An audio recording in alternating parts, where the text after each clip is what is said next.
खटिया जो भुला गइले 5 साल के बतिया।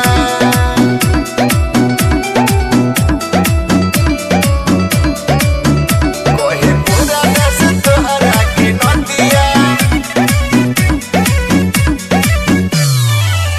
मोदी जी कइले 400 के दावा, जनता के उनका कमावा न भावा। ओ भरी में गइल मुड़िया कुचाई, सब मोदी जी के सिटिया बिकाई। इन्हें जतियो भी गइल ही जतिया, इन्हें जतियो भी गइल ही जतिया। जो भुला गइले 5 साल के बतिया, इन्हें खड़ा भइल मोदी जी के खटिया। जो भुला गइले 5 साल के बतिया। हे मोदी जी बुझाई, खड़ा भइल मोदी जी के खटिया।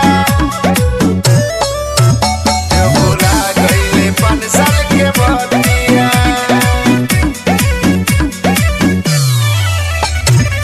योगी जी मठ पे जाई है, अखिलेश जी देश चलाई है, निरहू जी गाना गई है, मोदी जी झाल बजाई है। गोइल तो हर झूठा वादा, थोड़ा ना रहे ज्यादा।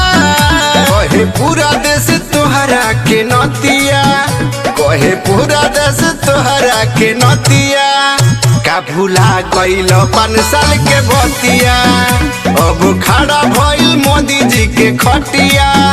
का भुला गइल 5 साल के बतिया, कुछ न बचले मोदी जी। का भुला गइल 5 साल के बतिया।